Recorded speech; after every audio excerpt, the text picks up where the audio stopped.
After narrowly slipping past the Portland Trail Blazers on Wednesday, the Spurs rolled into Salt Lake City for the SEGABABA. Tonight's matchup included Kawhi Leonard and Tony Parker, who both sat out last night as part of their injury and minutes maintenance.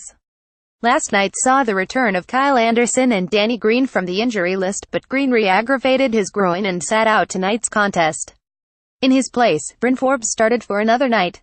Manu Ginobili was out for rest and Pau Gasol had a groin injury, which meant San Antonio's starting lineup featured Tony Parker, Bryn Forbes, Kawhi Leonard, LaMarcus Aldridge, Joffrey Lauvergne. First quarter. Under the pressure of constant lineup changes, the Spurs faced another injury-riddled squad. The Utah Jazz were missing one of their top players in Rudy Gobert along with Raul Neto and Donovan Mitchell, yet their team brought a lot of energy considering they were also returning from a back-to-back after a 9-day, 6-game road trip.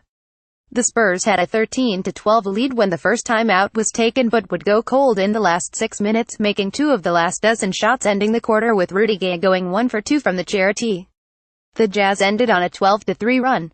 Score: Spurs 17, Jazz 24. Second quarter. The second quarter showed the Spurs having more woes with chemistry. They generally seemed out of sorts with connectivity. Their 9 ISTs on 15 baskets were lows for both. The 15 of 41 shots really said it all. Defensively, an inability to contain Rodney Hood and his 15 points kept wheels spinning in the backcourt. Going into the locker room, no Spurs were in double figures. LaMarcus had only 3 points on 1 of 6 shooting. Bryn Forbes offered some fire, hitting 3 of 4 from beyond the arc. Joffrey Lauvergne, in his first start as a Spur, also made an impressive 8 points.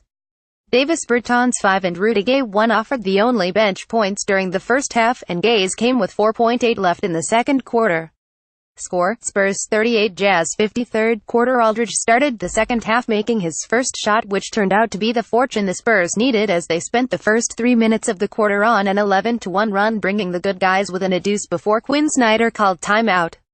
The Silver-Black appeared to go on a lull again as the Jazz shot out a 15-10 run, but 3 threes by Patty Mills and a buzzer beater by Kyle Anderson kept the Spurs 2 points from knotting it up going into the final frame. Score: Spurs 70, Jazz 72. Fourth quarter. Having fought their way within 2, the Spurs started the fourth with a turnover followed by 6 Utah points, including Joe Ingles' first basket of the night.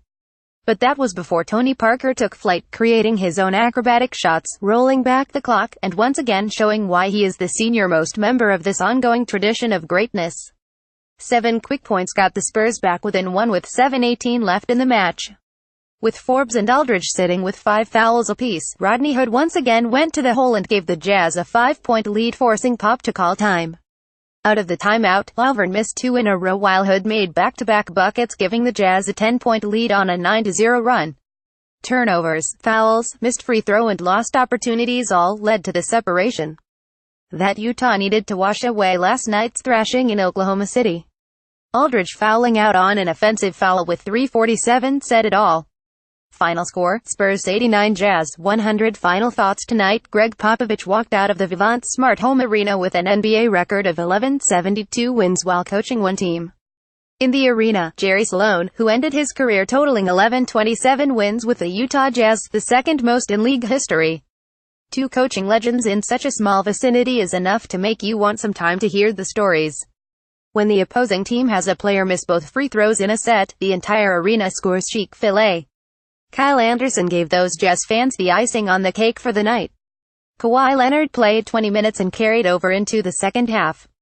A plus for Spurs fans even when the result is not a W.